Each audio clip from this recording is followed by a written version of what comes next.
네, 안녕하십니까. 부산 동래구 국회의원 서지영입니다. 최근 들어서 우리 교육 현장에 안타까운 소식들이 너무나 많이 일어나고 있습니다. 이제 서희초 교사의 일주기가 곧 다가오고 있고, 최근에는 장학사님께서 생을 마감하시는 불행한 사고가 있었습니다. 학생들이 그 선생님들께 굉장히 무분별하게 항의하고 선생님을 때리고, 전북 전주에 있었던 학생의 교감 선생님에 대한 폭행 영상이라든지, 그 다음에 전북 완주의 초등학교에서 전학온 학생이 담임 선생님과 그 다음에 교육 관계자들에 대해서 또 폭언이라든지 폭행을 하는 일이 일어나서 정말 한국 사회를 충격으로 몰아넣고 있는 것 같습니다. 학교 폭력 건수도 증가하고 교권 침해도 이렇게 증가하고 있는데요. 여기에 대해서 교육부에서는 별도의 대책을 세워왔습니까? 예, 그 서희초 사태가 큰 저희로서는 반성의 계기가 됐고요. 그래서 교권 회복에 대해서는 국회에서 그 교권 회복 그 보호 5법이 제정이 돼서 교육부 차원에서는 제대로 잘 실행하는데 지난 학기를 상당히 좀 주력을 했고요. 또 오늘 지적하신 것처럼 아직까지 체감이 안 되고 있는 부분도 많이 있다는 것을 저희들이 알고 있습니다. 그래서 국회와 협력해서 입법도 지원해 드리도록 하겠습니다.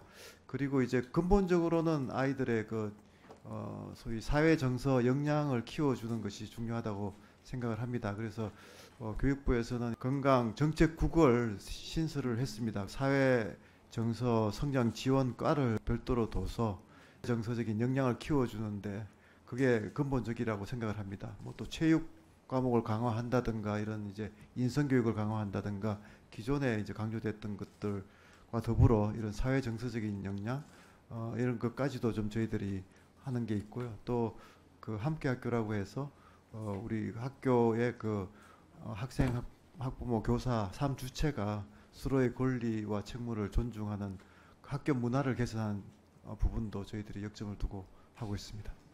네. 그 최근에 있었던 그 전주의 초등학교에서 그 교감 선생님에 대한 폭행 사건을 보고 가장 충격적이었던 부분은 왜 선생님이 아무런 제지를 하지 않고 가만히 계셨냐 하는 것입니다. 그걸 보고 정말 분통이 터졌다는 선생님들도 많이 계시고 아마 그 장면을 보고 학부모님들도 충격을 받았을 겁니다. 그 이후로 일각에서 많은 그 선생님들의 문제 제기되고 있는 것이 학생 인권 조례가 교실 현장을 이렇게 교권을 침해하는 그 여러 가지 사태로 이어지게 했다라는 지적을 하는 분들이 굉장히 많습니다. 그리고 일부 그 시도에서는 학생 인권 조례를 폐지하자는 움직임들이 있는 것 같습니다. 이렇게 여러 가지 문제가 제기되고 있는 것들에 대해서 교육부도 좀 입장을 가지고 있고 또 여기에 대한 대책도 조금 마련을 해야 되는 게 아닌가 생각이 드는데요. 준비나 대응 방향이 있습니까? 네, 이제 앞에서 말씀드린 대로 이제 학생 인권 조례는 그야말로 이제 조례이기 때문에 그 사실 지방 의회의 결정 사항입니다. 중앙 정부와 또 지방 정부가 서로 또 존중해야 되는 부분이 있기 때문에 일괄적으로 접근하기보다는 지방 의회의 결정 사항들을 또 존중하면서 다만 이제 교육부로서는 보다 조화로운 상호 존중과 그 이해의 문화를 좀 조성하는데 역점을 두고 있다는 말씀드리겠습니다.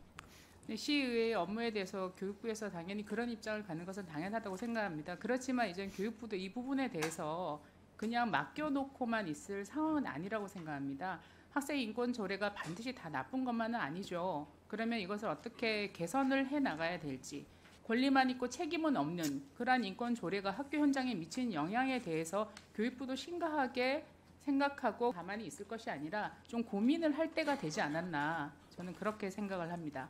그리고 마지막으로 아까 제가 계속해서 그 전주 초등생 문제에 대해서 교권 침해 부분에 대해서 말씀을 드렸는데 우리가 주목해야 될 것은 그 학생이라고 생각합니다. 아까 의원님께서 그 자료 화면을 띄우셨는데요. 오죽했으면 그런 영상을 촬영했을까 하는 생각도 들었지만 그 영상이 언론에 공개된 즉시 우리 교육당국 그 영상의 배포를 막았어야 된다고 봅니다. 그것이야말로 무방비하게 영상이 퍼진 것이 교사의 인권도 아이의 인권도 침해한 것이라고 생각합니다. 우리가 인권을 얘기해야 되는 것은 바로 이 지점에서 인권을 얘기해야 된다고 생각을 합니다. 아이들의 문제를 조기에 발견하는 것이 지금 우리 모든 교육 관계자들의 역할이라고 생각하고요. 그런 의미에서 국민통합위원회에서 최근에 정서행동 특성 관심군 학생에 대해서 정신건강 전문가의 도움을 받아서 전문적인 지원 계획을 수립하고 치료비 지원을 확대하자는 제안을 한 것으로 알고 있습니다.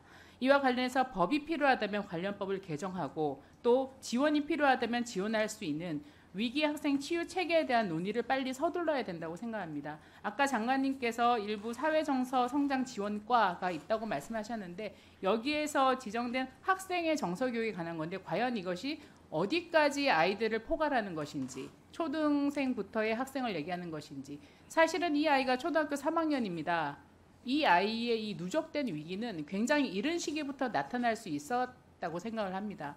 그래서 우리가 유보 통합을 하면서 하나 더 생각을 해야 될 부분은 유아기 단계에서 또 유치원생 단계에서 이런 정서 행동에 문제가 나타나고 온 아이들을 선생님들께서 조기에 좀 발견해 주시고 이들을 지원하고 또 이 아이들을 도울 수 있는 방법을 찾아 나갈 수 있는 지원 체계를 마련하는 게 너무나 시급하고 또 그 과정에서 우리는 위기 과정도 발견할 수 있을 것이라고 생각합니다.